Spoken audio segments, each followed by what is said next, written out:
Hello, Thyroid Schooler. Welcome back. And I would love for you to stick around and chat with me about VSG or weight loss surgery. I have actually kept this pretty quiet. Not quiet. I don't know. This is my 6-month update. Okay. So I started off gangbusters, and then at 2 weeks, I stopped posting about it. And it wasn't because I wasn't losing weight or it wasn't going well or anything like that. This was just one heck of a journey, and it still continues to be an amazing journey. And sometimes what you need to do is kind of go within and experience the journey for yourself. Thyroid School has always been about my journey and sharing with you what I discover, what I learn, what I do. It may help you, it may not, who knows? But that's what Thyroid School's always been about. So if you don't know, if you're unaware, I had a gastric sleeve surgery on October 22nd of 2022. 2022, right? It's got to be good luck. Why did I have this surgery? I have struggled with thyroid disease since I was 21 and I was diagnosed, and I put on 50 kilos pretty much seemingly overnight. It was probably more like a year, but that's a kilo a week. So it came on rapidly, fast, no good reason at the time because it was a little while before I was diagnosed. It came on so quickly that people, or the boyfriend that I lived with at the time, just assumed I was overeating. And, really, I was even second guessing myself because it just came out of nowhere. It was a particularly heartbreaking time in my life because I didn't understand what was going on. So it took a little while to actually get a diagnosis.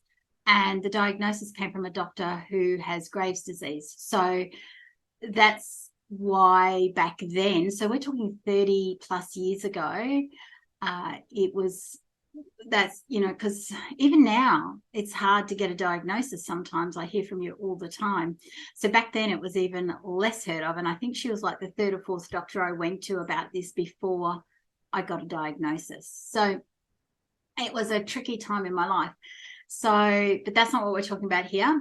I did everything and anything to correct my thyroid health, my weight.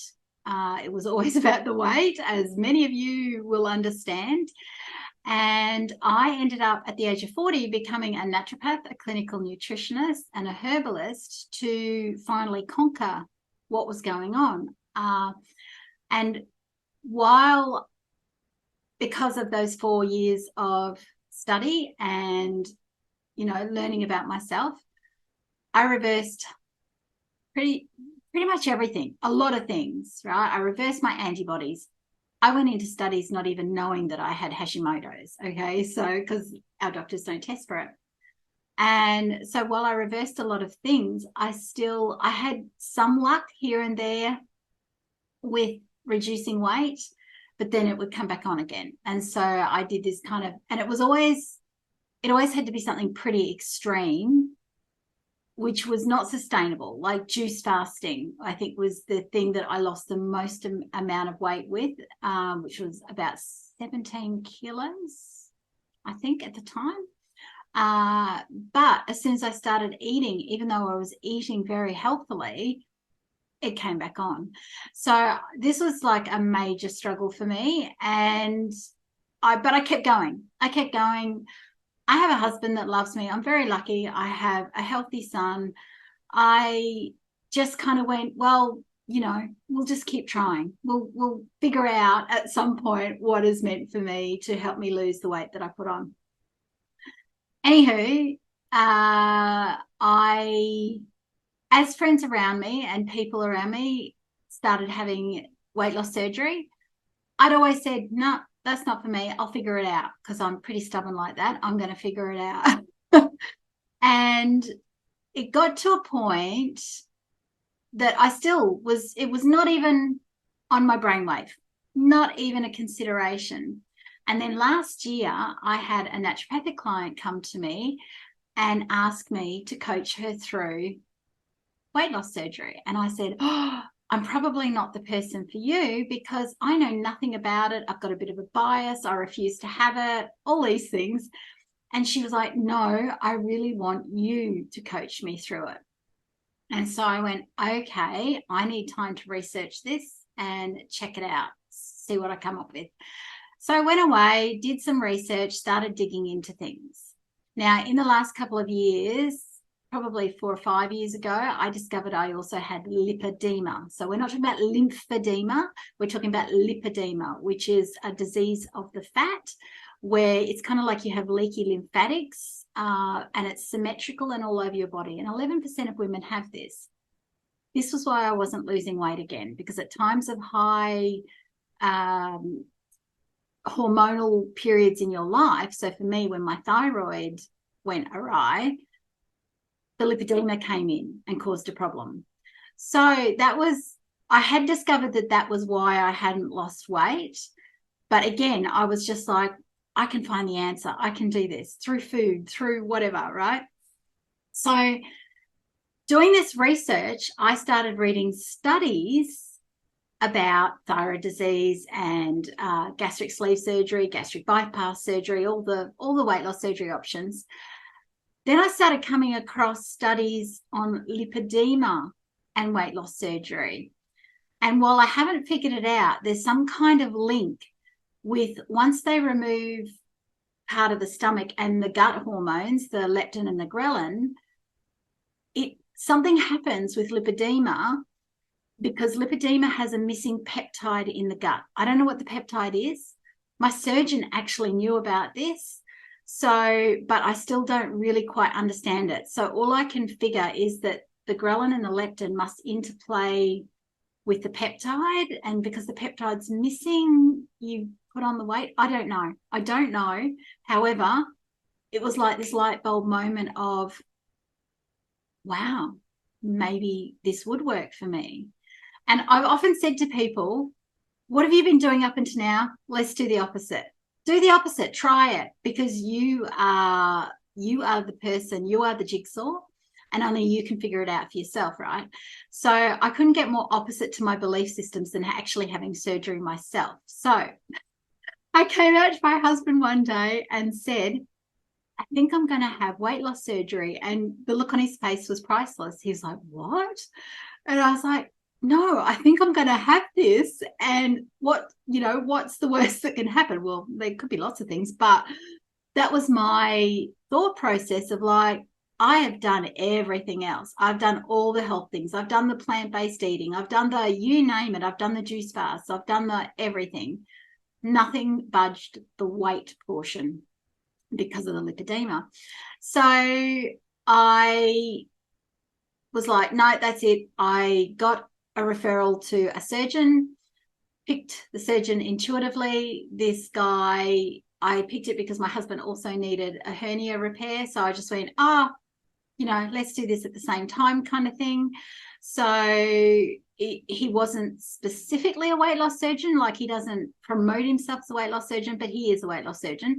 So it was just an intuitive, I like the sound of you kind of thing. And so this must have been just before we went to Singapore in around July, I think it was, of 2022. So keep in mind, so it was only like May or June that this all happened. Picked the surgeon.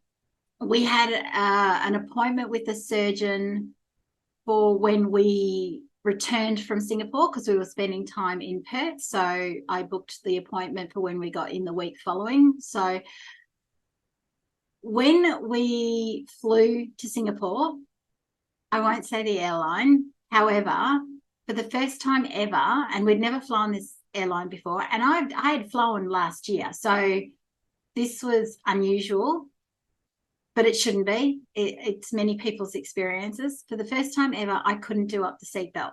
I was mortified, absolutely mortified. I snuck up to the stewardess standing, just up a little ways, and I said, I need a seatbelt extender, please. She was like, no worries. Off she went and got it, walked down the aisle holding it up saying, here's your seatbelt extender. So faceplant moment, right? It was a moment of, I just wanted to sink into the depths of the earth and get off that plane right there and then. Anyway, it was that mortifying that my husband said, take the seatbelt extender. You're not going through that again. So I literally put it in my pocket and left with it. And I used it on the way back, same airline on the way back. I used it because I needed it then. We're flown since then, before surgery, and I didn't need an extender. So obviously some airlines have a really small seatbelt, but it was enough for me to go. By the time we got to the surgeon, when we got back from Singapore, it was enough for me to go, that's it. I'm doing it. I'm done. I'm 50 years old. I have done everything. I've spent 4 years and $40,000 studying, and I still can't nail it. I'm done. And so that was how it happened. So then we were booked in. So that was the end of July. By September, we were down in Perth having gastroscopies, Ollie for his hernia, me for this surgery, because they have to check things out, make sure you don't have reflux or anything like that. Turns out I had silent reflux. Didn't know about that. But silent reflux can show up as coughing. It can show up as like when you laugh a lot and then you have to start coughing. That can be silent reflux, which I had those things, never connected the two. So that was that. So September we came down, did that. And then October, I was booked in for surgery. So from June to October, that was it. And so on October 22nd, I was in hospital having the surgery done. So it was very swift. And I think my lack of talking about it, it's not because I'm not an open book or I'm ashamed of it or anything like that. It's just more that I think I needed time to catch up in my head of what was happening and what I just did and what I was going through and all the changes. And you second guess yourself because, I thought I ate really well. So was I overeating but really well? Everybody around me will tell you I've never eaten much food. In fact, I probably don't eat enough food. So that's kind of not changed much. So for 6 months, I've been kind of like, what's going on here? Fun fact, the lady that came to me for coaching, she decided to not go through with it. So she was an angel sent to me by the universe to go, here we go, this is what you need to do now. So that's just so bizarre, right? So that's what happened. So I thought I would I've had a lot of questions over the months from the people that do know around me that I had this done. So I thought I would do a 6-month update, Q&A, kind of mixing everything together. I actually took videos at 3 months and different things along the way. So later on, I will go back and add them. But I just felt the need now to go, wow, it's been 6 months. This is what's happened for me. So this is going to be a bit of a mixture. It's obviously going to be a long one. So buckle up, baby. But if you're wondering what it's going to be like, this is for you. All right. Okay. So I've got on my iPad the things I need to address. So I've covered my why. How did I prepare for this? Now, this is something I've noticed because I am on a Facebook group for other people. And this is the biggest thing that I've noticed with people that go into this surgery.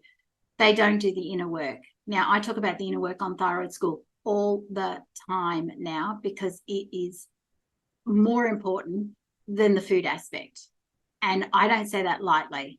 Okay, because I've said this analogy before, I can tell you don't eat gluten, but if your favorite memory of your favorite grandma who is no longer with us is eating, tomato sandwiches, fresh tomato sandwiches, you're not going to give up the bread.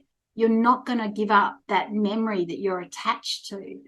So that's why the mindset, the inner work, the traumas, the stresses, that has to be worked on first. So I do a form of kinesiology balancing as part of my work with clients now because it's that important. So this is what I did on myself from the minute I thought that I was going to do this surgery. All my balances were around releasing stress over the surgery, that the surgery was going to go well, nothing was going to happen. I was going to breeze through it. I wasn't going to have any stools. Stools are a common thing in, weight loss surgery, that you'll lose a bunch in the beginning and then you'll stall, and then this kind of thing. I've never stalled. I've had consistent weight loss. I didn't have any issues. I didn't feel stressed about it. I haven't had a problem drinking water. I haven't had any issues. I can eat anything I like. And I was good. I did go to the advised dietitian sessions. And to the point that at 6 weeks, she said to me, and this was just prior to Christmas, she said, right, you have to go out and here's the list of foods you need to try. Right. She'd asked me what sort of foods I actually like if I was going out for dinner, if I was at a party or something. So I had this list of foods like sushi and pizza and steak, and what else is on it? A chocolate cake. She said, I want you to go out and try all the things that you would come across at a party, because you need to know if you can eat them or not. Because up until then, I'd had no issues. She was like, no, you need to know how far you can go. So that was really a mind issue, right? Because most people would go, no, right? Because at this point as well, I had quite an aversion to sugars. I came out of it going, oh, like the first week or two, I was okay having the protein shakes, the Rockaby Farms one, delicious. And then just all of a sudden, one day I opened the fridge, and this was at about the 2-week mark, and I went, oh, no, can't, right? So I had a bit of a problem with sugar. So for her to suggest chocolate cake and things like that was like a big deal. So I had to work on that internally. So I was doing balances around not having any problems with no matter what food I ate. And continuing to lose weight, slow, steady, slow. I didn't want massive, like out of this park, I want to beat everybody that's ever had weight loss surgeries numbers. It was just like, no, I just want consistent, so I know that everything's working the way it should. So that's what I did. And I did this consistently right up until surgery. So you do whatever inner work you need to do for you. I know this works because it worked for me. It's worked for other people that I've done it for. However, you have to do the inner work, right? Posting in a Facebook group that, oh my God, you're freaking out about something because something doesn't feel right, and having everybody say, go to your doctor, that's not doing the inner work. You need to be in control of you if you're going to take on such a surgery. Okay, so that's my only advice, because that's what I did. And that's why I feel I've had no issues so far, right? If I'm meant to have an issue and learn from it, I will. But so far, nothing. And so far, it's just about learning how I eat now and what works best for me and that kind of thing. All right. Okay, so where am I at? What are my results so far? I will tell you at the end. And that is only because it's a week from the 6-month date. Next Sunday is my 6 months, or next Saturday actually is my exact 6 months anniversary. So I haven't got my exact date, but because I've been just like ho-hum about doing these videos, I was like, no, I'm feeling it today. I'm going to actually record this, and then I'll come back to you at the end with the weight, the 6-month weight, because I know that's what everybody wants to know. All right. Okay. So what have you noticed in surgery? Okay. So these are the things in order of, because I did still, even though I didn't record it, a lot of it, I still did take lots of notes as I went along. Okay. Because I figured long term, I would be helping to coach through naturopathy and kinesiology other people. All right. So I knew, so I started right from the get-go. So within 2 weeks, I had stopped snoring. I asked my husband one day because we have a spare room that he would go to on work nights because he works really long shifts, day shifts, if I was snoring, and he hadn't retreated to the room. And I was like, and so I said to him one morning, am I still snoring? And he goes, no, don't think so. Right. So I stopped snoring within 2 weeks, which is crazy, right? My bra was really loose, right? So I could get my hands down in my bra. In that first 2 weeks, I'd lost 14.3 kilos, which I think is about 33 pounds, right? There's actually a video on the first 2 weeks, so you can go back to that if you want to. So that's the only reason I know that the pounds conversion is because I did it for that one. I could sit up comfortably in like bed, for example, like I could sit up without having to lean on things. And I could walk for 2 kilometers, right? So we always walk between 3 and 5 kilometers every morning. And so by that point, I could do 2 kilometers, all right? 4 weeks post-op, my tailbone was hurting when I was sitting. There's not as much fat on it. And I'd read this in the group, but I was like, it's true. You have to like keep like moving yourself around because your tailbone hurts. It's so weird. In fact, even there's so much less fat on my hips that sometimes in the morning I'll wake up and my hip will be killing me and I have to turn to the other side. And then a bit longer on that and the hip's like, no. So I have to lie on my back. So your skeleton is adjusting to so much less, body weight to carry. It's quite crazy.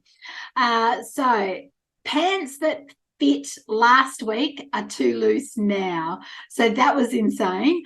I think that was from the size 18 pair of linen pants I bought from Kmart. And I'd bought them in an 18 because I'd never been an 18 in Kmart, sort of like, and especially in linen that has no forgiveness or stretch, right? So I bought an 18 thinking that would be awesome because my overall goal really at the get-go was, wouldn't it be awesome to fit into a size 16, right? You can shop at pretty much every shop in a 16. This is Australian sizes for my American friends. I think a 16 is like your 12 or 14. I know it's different, very different. So I had bought an 18 pair of pants and within a week they were too loose for me. So I had to take them back and get the next size down. So I had lost, within 4 weeks, I'd lost 101 centimeters over my body as a whole. I take all my measurements every 2 weeks and I take photos every 2 weeks. Well, my husband takes photos of me every 2 weeks in all the same clothes so that I can log the progression. And that's been fascinating to watch. And at this point, I could eat a quarter of a cup of food 4 times a day. And I could get in 2 liters of water.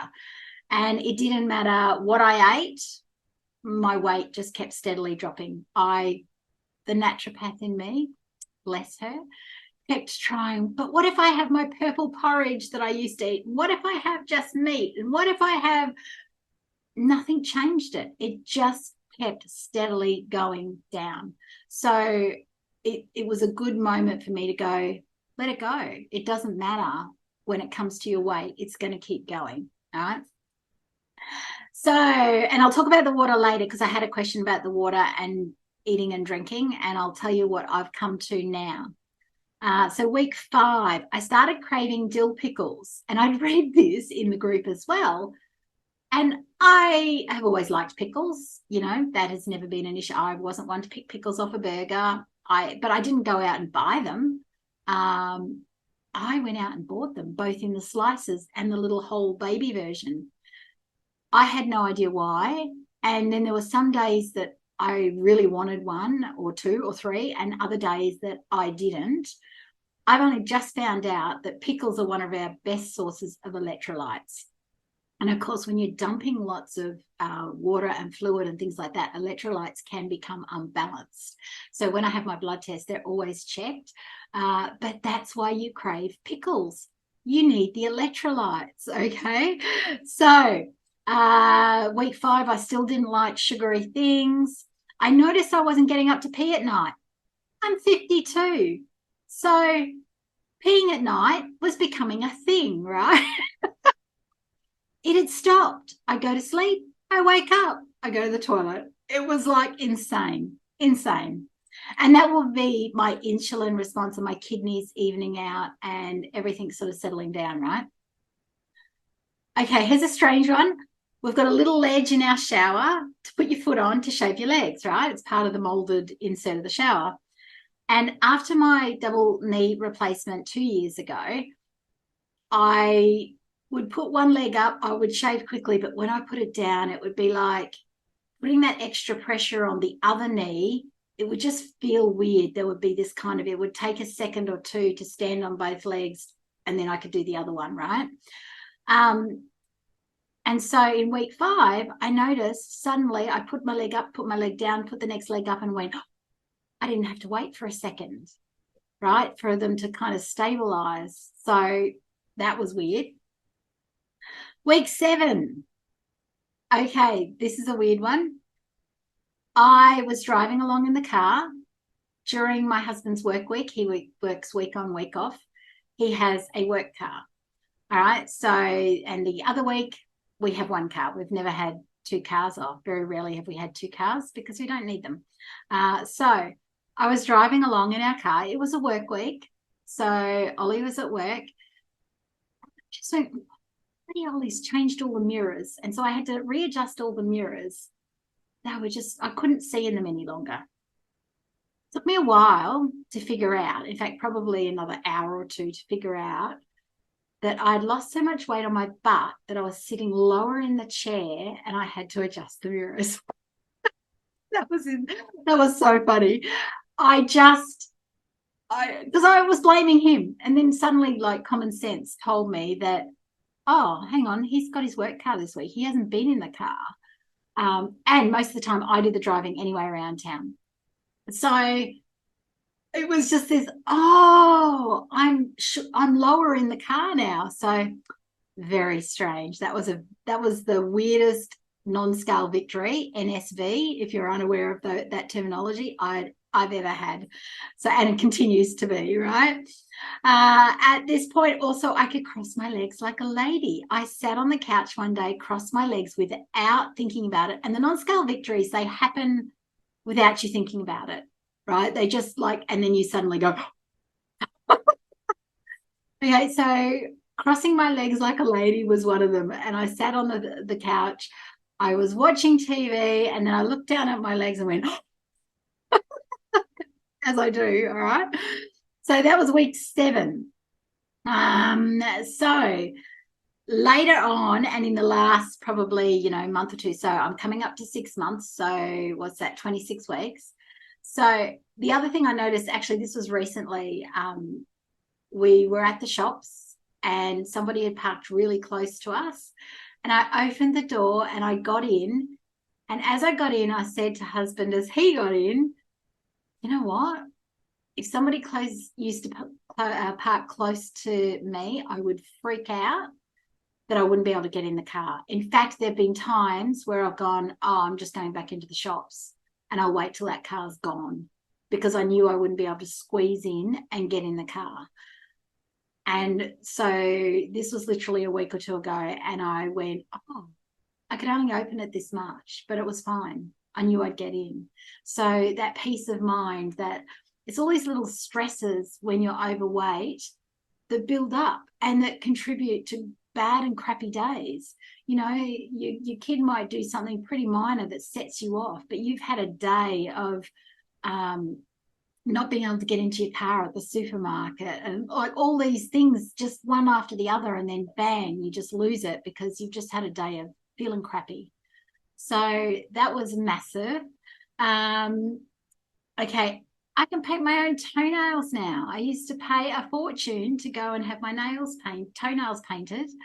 I go through stages getting my fingers done, and but I realized that the only reason I went and got my toes done, and I don't think I remember when I started doing that, was because I couldn't bend over to reach them.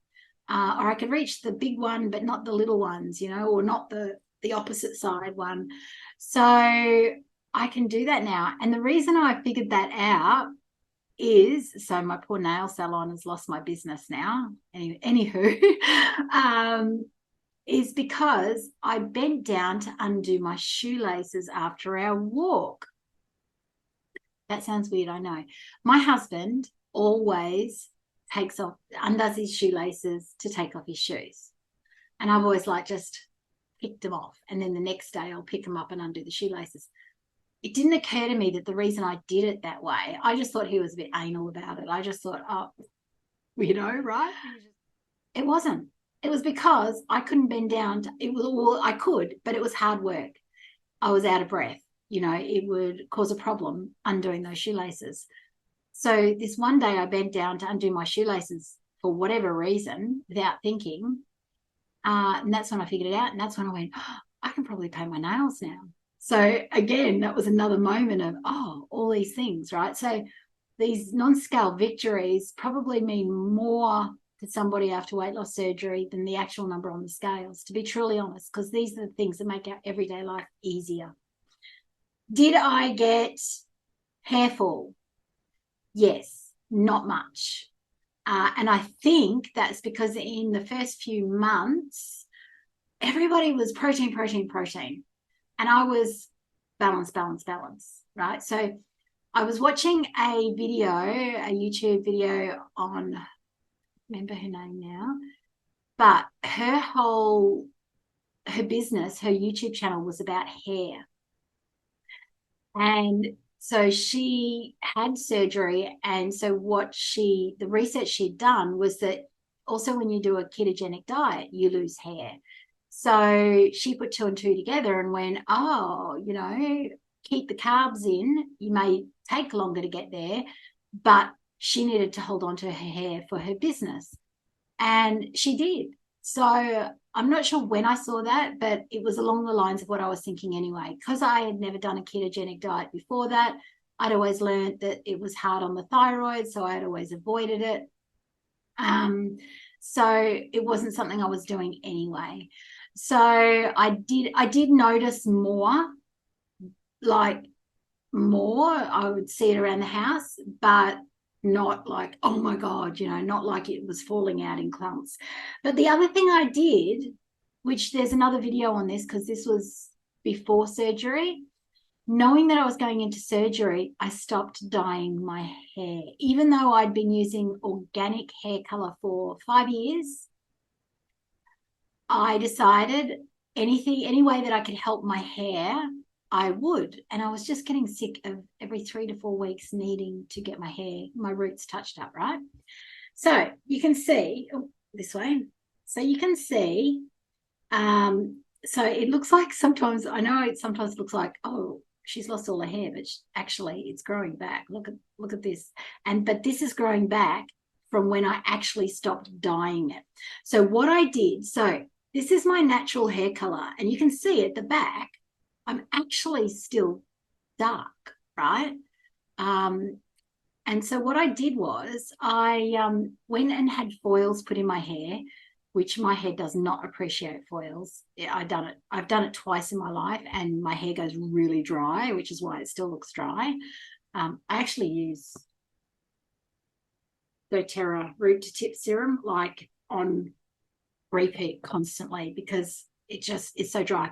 But I knew that would happen for the foils. So I had the foils put in a half head of hair, because that's where all my grey is, right, in the top half, so that I could just let it happen without it being in your face. That, kudos to all those ladies out there that actually let it grow out. The zebra look, I love that, but I couldn't do it. It would have been huge on myself, how I felt about myself. So, but this I can deal with, right? So this I can cope with. And actually, looking at it coming through, I actually really like the colors. And I was looking at it in the mirror going the other day, I can't wait for it to all be grown out because I really like it. So, and I noticed pretty much instantly that I was getting all this new regrowth. And so this was before surgery, right? So I was getting all this regrowth and that's why you can see all the fuzzies here, because that is all regrowth, right? From when I stopped dyeing. And that was even with organic color. Okay, so I just took away anything that I was adding to it in preparation, because I was worried about hair fall as well, because I saw so many, and it happens. But I also see all these people that have their hair fall go off and color it pink, or, you know, do all these things to try and detract from that, but in the meantime making it worse. So it's now that I've fiddled with it, there's probably, I don't know, one. That's all right. So that's what I did for hair loss. So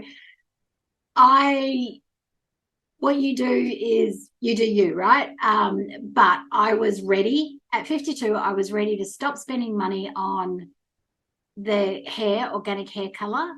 And I just went, well, it can only help my hair, not, you know, to cope better with whatever I'm eating. So that's what I did.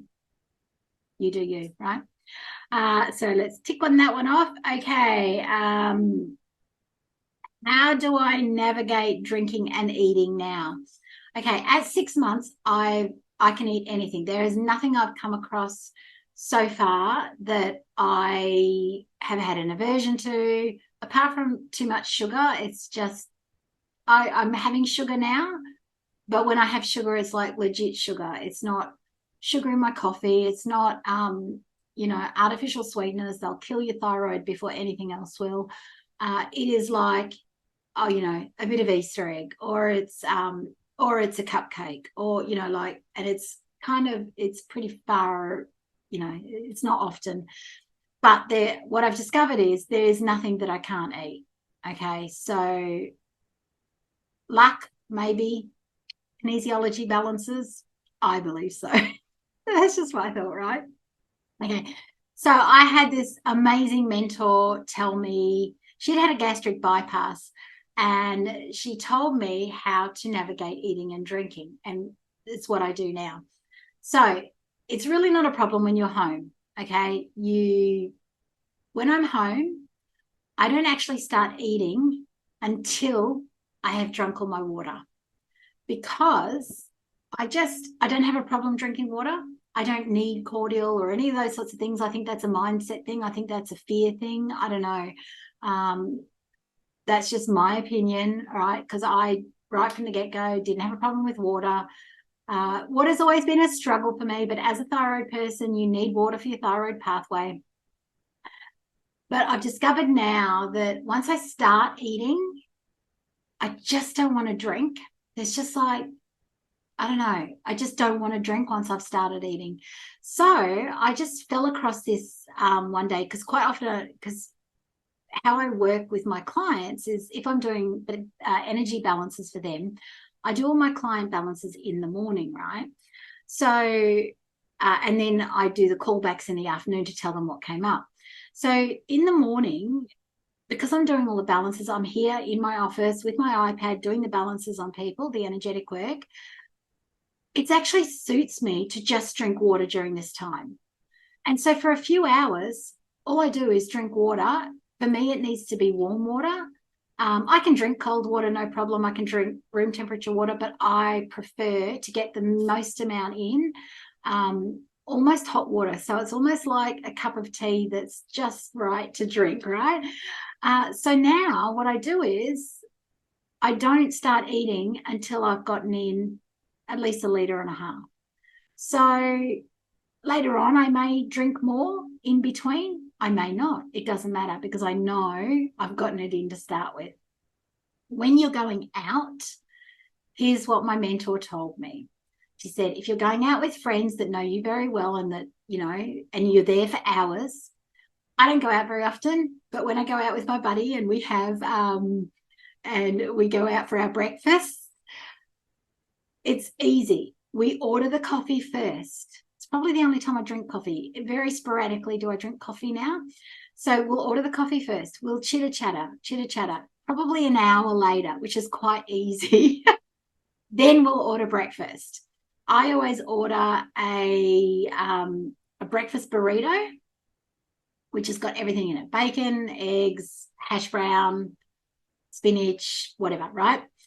It comes on the plate cut in half. I think I've got footage of that somewhere, so if I have, I'll put it in. It comes cut in half, then I cut it in one half in half again, so I can eat a quarter of that, no problems. And I put the other 3/4 in a Tupperware container that I have brought with me in my handbag, which goes home to my husband, who is very grateful because he hates going out to restaurants but loves the food. So that's what I do. And then if I feel like another coffee, 20 minutes, half an hour later, I do. Generally, I haven't finished the coffee from the first half and I just keep eating it cold. You learn to love things cold. Somebody told me that. And I just went, oh, okay. It didn't bother me anyway. I'm one of those people that's like cold, hot, doesn't matter. And it's still the same. Coffee, I just keep drinking till it's done.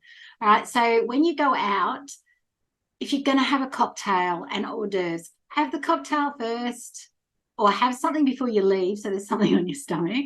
Have the cocktail first, then have some hors d'oeuvres, right? So just separate them enough that it doesn't cause you a problem. Okay. So that's eating and drinking. Have I drunk alcohol yet? Yes, I have. Not as in a drink. Actually, no, I did. Sorry. When I went down to Perth for my birthday, so in February, it is April as I film this. We were at the Crown. Love the Crown. It's like my spirit animal. And I had a cocktail. It was like a fruity, juicy, I don't know. It was a signature cocktail. So it wasn't like a Venus in Love or something like that. I probably sat on that it was in a highball glass and I think it had vodka and gin in it maybe. And it was the first actual full drink. I've had a few sips of my husband's, like he distills rum. So I've had a couple of little sips just to taste it on my tongue, but that's kind of it. And so this was the first full drink. And I sat on it for hours because we had friends there and we were chatting. So, and then I think my husband drank the last maybe, third of it. It was fine. It was fine. Like everything else, I had no problems with it. We went and ate then after that. So again, it was separating and, the people that were with us and my husband ordered more drinks with their meal. I didn't. Okay. I just say, oh, can I just have some water, please? And nobody notices. Nobody cares. Right. So I have tried alcohol because I'm not that much of a fan of sweet stuff now. It's not a go-to. I'm not, we used to go out, not often. We're not big going out people, but, it would be a cocktail or something like that. Okay, moving on. What is next? What do I eat now? Well, that kind of comes into what I said before. So I eat a bit of everything. I tend to eat now, which I never used to, whatever hubby's eating, right? I used to always make separate meals because I was trying so hard because I thought plant-based was it, this was it, that was it. So I now pretty much eat whatever he eats or whatever he wants for dinner. If I want something particular, I'll make it. So now I might have days where I'm carnivore almost, where I just eat meat. I have days where I eat carbs. I have days where I eat both. I have days just whatever. After this, when you get to the point where you can eat again, there's no quantity. It's about quality. It's what do you want to eat, okay, without like living off processed foods. So that's one of the things I've learned from watching. There's a doctor on YouTube, Dr. Vong, and he's a weight loss surgeon in the States. And he says that the two things that stop you from continuously losing weight and causes you to put it back on after surgery or, after the weight loss is processed foods. I've actually just done a video on that and artificial sweeteners. And when you think about it, when you come out of surgery, everything that they suggest for you is zero sugar this and zero sugar that and high protein this and high protein that. So most of the stuff that is being consumed has artificial sweeteners in it. which A, will kill your thyroid if it's not already, you know, there during this journey. And the processed foods, the more processed foods you eat, your body doesn't know what to do with them. Plus, they all have vegetable oils in them, which is really bad for the thyroid. It hampers the thyroid pathway. So I pretty much, apart from if I'm going out or I have somebody come around for, you know, nibblies or something like that, that would be the only time I would have a processed item. And generally that processed item is something like a quiche or I don't know, cauliflower fries, which are highly processed, but they're really delicious. Okay, so, but for the most part, every day, I do not eat processed. I do not eat artificial sweeteners. Okay, I'm really specific about that. And that's probably from my naturopathic training and my clinical nutrition training. So that's all come into great help of me now. I eat cleanly. Okay, so from that perspective, I think I've learned that even though I ate cleanly before, when it comes to fruits and vegetables and it comes to juicing, I always juiced. If you've followed me long enough, I've been a huge advocate of juicing, because if you've got a impaired gut, then it's much easier to get vitamins and minerals out of juice than it is anything else, right? However, you can overdo those things. So like I mentioned earlier in the video, have I potentially overdone it on the juices? You know, even though they were mostly vegetable juices, there's still high amounts of fructose and sugars, natural sugars. So I will forever be wondering why I couldn't then, with the things that I've tried and done and what's happened now. So you know, and there'll be people out there that will just go A plus B equals C, right? You know, oh, you ate too much, you had surgery, now you're losing weight. And that's fine. That's fine. I don't have an issue with people thinking that, because from the outset, that's what it looks like. You know, only I know, and the people directly around me know, and they're the people that matter. Okay, so if you're going through this, the only people that matter is A, yourself. Stand strong in yourself. You know what you've done. You know where you've been. You know where you're going. Doesn't matter what other people think. Okay, it really doesn't. I know that's hard to do, but you know, that's part of why you do the inner work, is releasing other people's opinions of yourself. Their opinions come from their stresses, their traumas, their belief systems that are nothing like yours, right? So why you would take opinions from people that don't have the same belief systems and don't know you. Anyway, let's get off that track. Okay, so that's that one. All right. Oh, this was an interesting question I got early on. Do you think you could have done it if you tried harder? And I don't know anyone that tried as hard as I did. You know, how many people go and become a naturopath, a clinical nutritionist, and a herbalist, 4 years, $40,000, you know, to help themselves? I tried like there was nothing else. I did the Gerson therapy for 2 years. A modified version, yes, because I didn't have cancer or anything like that. But I have done the hardest of the hard protocols. I will lose a bit of weight. The minute you go to normal life, which still wasn't that unhealthy, it would come back on. So no, I couldn't have done this. You know, I tried so many times in so many ways. Okay, do you have loose skin? Oh my God, I'm 52. Have I got loose skin? Holy crap. All right. Not only do I have loose skin, because I have lipedema, I don't kind of know how it's going to land in the end. All right, because lipedema weight supposedly is weight that you cannot get rid of except for through liposuction.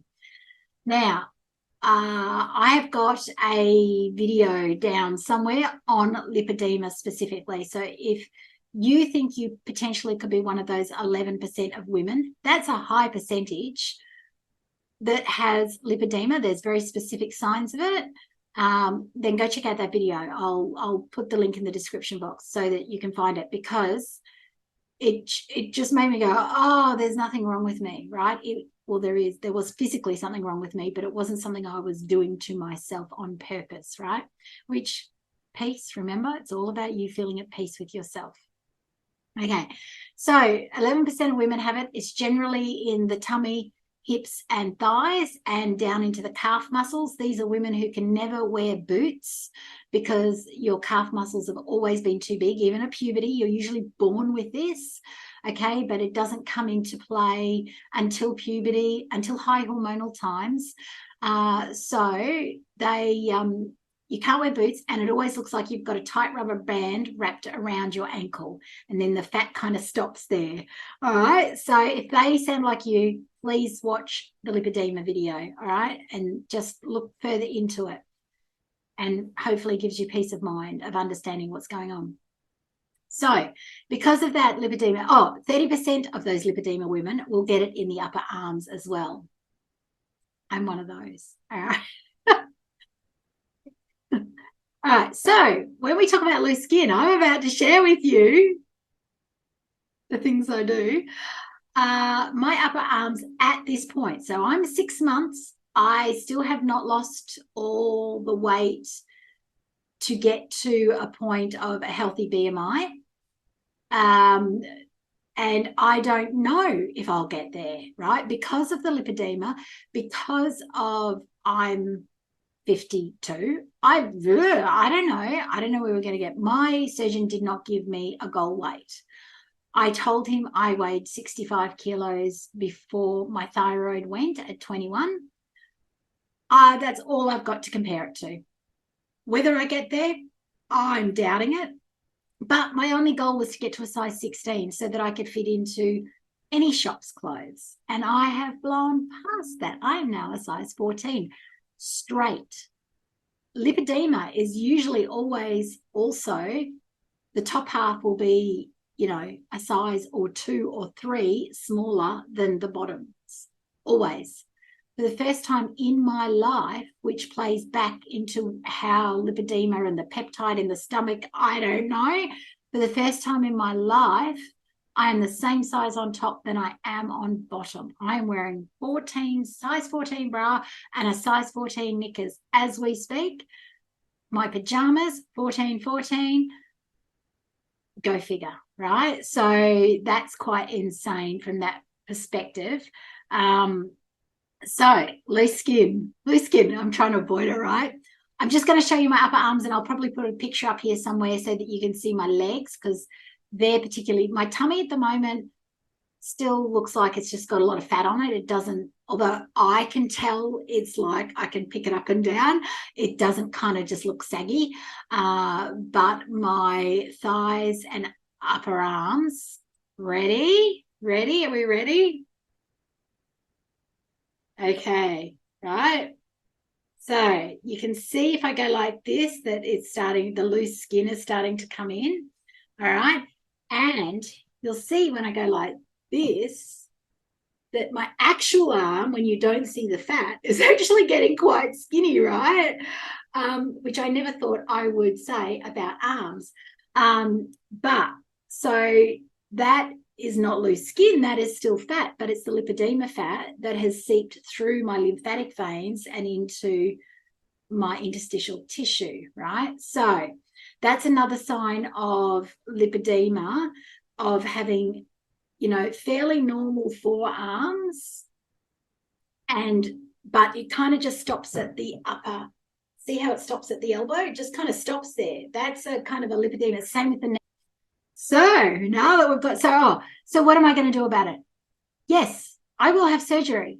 I didn't go through all of this to then walk around with these arms. My husband and I have got a goal to move to Thailand to live. I want to wear topless sleeves. There we go. I want to be, this is an old dress, right? Far too big on me now. But it was expensive, so I'm trying to make it last. All right. So I want to be able to wear sleeveless tops in Thailand. It's stinking hot there. I want to be able to, feel free. is my end goal. My end goal isn't a certain number on the scales. It isn't a certain size off the rack. It's feeling free in my body. That's my goal for this. Okay. So there will be more surgery. There will be surgery on my legs, on my arms. There will, the arms will be the first. So, that's it is what it is. I will do tons of energy balances on myself in the lead up so that it is successful and no problems and easy done. And it's just XYZ done, right? So that's the loose skin. I have read lots of things over the years. Rebounders can help reduce loose skin, that kind of thing. But when you've got this amount of loose skin, no, I don't think, and at 52, it's, it was going to happen, right? And so that's here as well, okay? With the lighting and stuff, you can't quite tell just how saggy, but if you see me on any of my lives on Thyroid School, my neck is getting really saggy. So that will be a must, all right? So and it won't be a facelift, it'll be just let's do that, because I want to feel like I want to look like how I feel, right? So, and you don't have to. You do you, right? If you don't give a toss, if you wear your saggy skin as a mark of look what I did, and that's how I see my skin right now, I actually don't get upset by it. I don't get disappointed by it. I'm like, oh, look what I did. Like, it's insane to me. So change your perspective, okay? So yeah, that's my thoughts on loose skin. And yes, I will keep you updated when that time comes. So if you're not a thyroid schooler but you want to stay apprised of that, subscribe, or I don't know if you can notify without subscribe, whatever you want to do, but I will continue with that journey. I will share that with you, okay? Because I'm like that. I'm an open book. Okay. All right, so loose skin, we've done loose skin. And the last one is my current size and clothes. So I touched on clothes, and let me stand up for you. So as I said, this is like too big for me now. It's, I don't know what size it is. 20, maybe 18, 20, I'm not sure. It was really expensive, and I got it from up in Broome, and I love it. It's all hand printed, but it's just getting to that point where no, we need to. So here's what happened for clothes for me, because clothes can be so expensive, right? You blow through clothes quicker than you can blink on this journey in the first 6 months, I assume. Okay, because that's been my experience. Lucky for me, I live in Karratha, where there is only Kmart, just Jeans West, a Wild Bohemian shop, and another like boutique clothes shop. So not much to choose from up here, which is great, because it stopped me from going out and going, because half the time you buy new clothes just because it's like, oh, I can fit into a size what? Like, so that's insane. So I started off with lots of maxi dresses. I wear maxi dresses up here because it is as hot as Thailand up here. So I lived in those, and I wear a lot of Exotic Athletica. If you know that brand, it's an Australian brand, with all different colors and types of leggings and crop tops. So I have kind of lived in those two things for the most part. So the maxi dresses only got to a point where I couldn't wear them when they got like too big up here. The shoulders got too big, or suddenly it got too low on me, or, that kind of thing. That's when I was like, can't wear that one anymore. I'll pass that on. And because it turns out I've got actually like small shoulders. Who knew, right? I didn't remember from 21 that I had small shoulders. So had I had broader shoulders, the maxi dresses that I've given away would still fit me and would still be fine, but they fall off me because of the small shoulders that I'm discovering.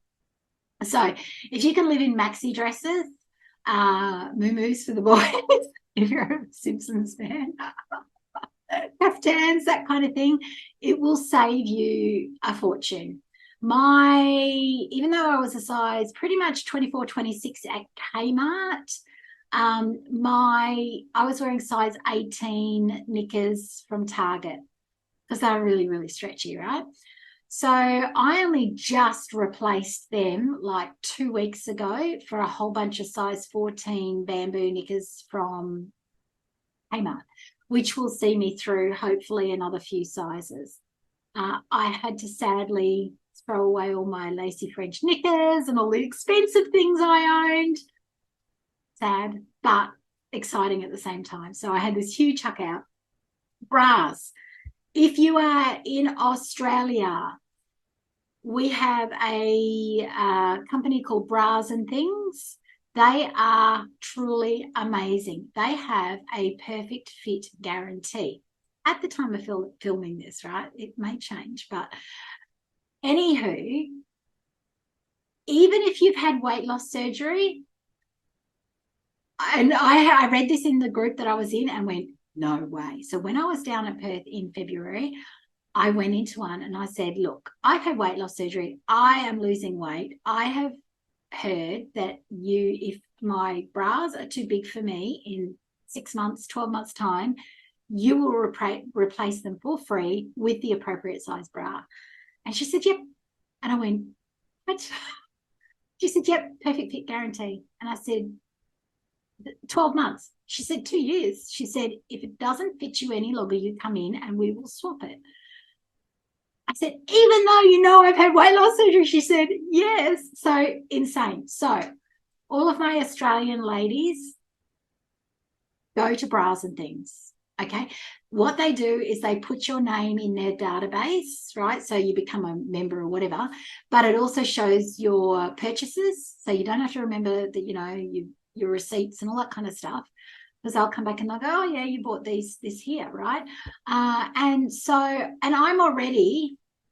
I can already with this bra, I just bought 2 t-shirt bras, a black one and a pinky skin colory one.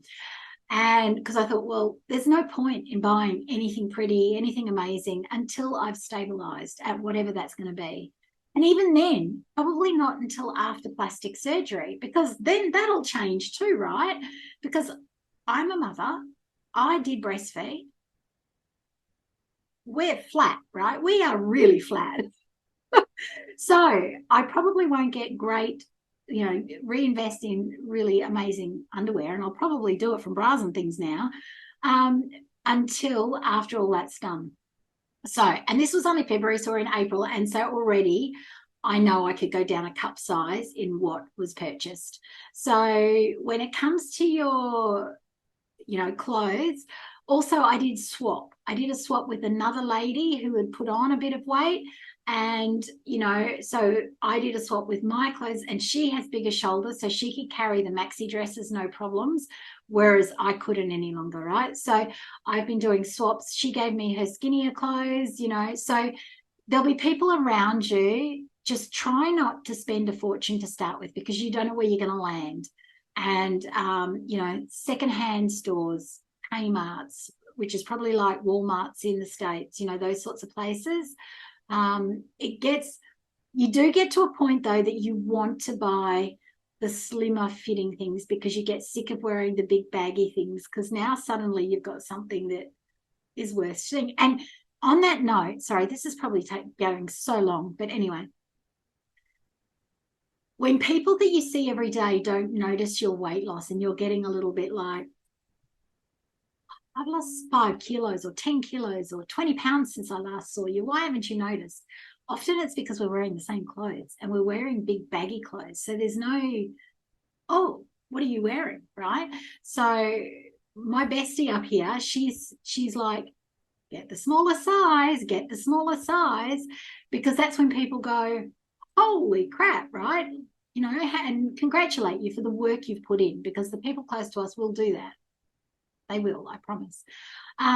So I'm at the moment going through issues with having to give away clothes that cost me a lot of money, and I felt great when I got them, because when you're a bigger person, and I've always had the bigger arms because of the lipedema, finding clothes that make me feel good at the bigger weight was so hard. So when I found them, I was attached to them. So it's hard to get rid of them. But we're getting there. We're getting there. All right. So that was my, and as I said earlier, my current size is a straight Australian 14. I think that might, I'm not sure, because in the States you go down to a 0, and in Australia we go down to like a 6, I think.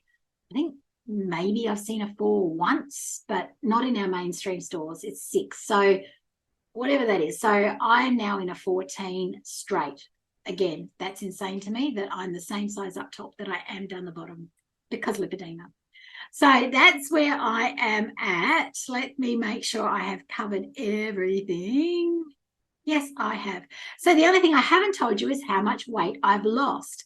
So I'm going to set this video aside until next weekend, where I'll have all the update of my measurements, my weight, my clothing shots. I might do some sort of like, at the end of this, I might do a bit of a like fast forward on all the photos in all the clothes, because that's really fun.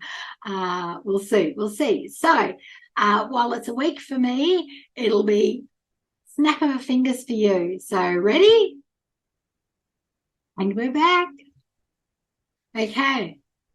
Want to hear what I lost in 6 months since gastric sleeve surgery? So in total, I have lost, I've got my stats here, I have lost 40.1 kilos. I've got you, my American friends, that is 88 pounds in the 6 months. So that seems insane to me, absolutely insane. Here's even more insane, is in that time, I have been taking measurements the whole way, everywhere. So I've got, these are measurements I've taken for context. I'm taking neck, underarm, left, both biceps, wrists, bust, waist, tummy, hips, thighs, knees, calves, and ankles. Okay, so every 2 weeks I have taken all of those measurements, and then whatever is lost, I add up, right? So, and I'll tell you why in a second I do so many. Okay, but in 6 months, I have lost 260.3 centimeters from my entire body, 2.6 meters from my entire body. That's more than my height. Okay, so on the days that you are not sure that the scale are moving or anything like that, keep taking your measurements. Is like, that's been a lifesaver, not a lifesaver for me, because my weight loss has continued. In fact, I want to show you how much I believe inner work has got to do with this journey and all the other things. But this is my journey, okay? So only once or twice have I had a little blip. And that's, one of them was before pre-op, I think, anyway, right in the beginning. And then one of them was when I tried alcohol for the first time. And so I was having a weekend of like cocktaily drinks and things like that. So, and it went up marginally, but then just kept going down after that. The other times I went away on holidays, and I didn't lose anything while I was away, but then the next week it dropped twice as much as if I dropped that week anyway, the same amount. So that's kind of weird. So that's my graph for that. And as for the centimeters, the reason I burp, I just ate, pardon me. The reason I measure so many different things personally, you do you, right, is because I'm like OCD like that. I'm very anal like that. I just, if you're going to do something, do the whole lot, right?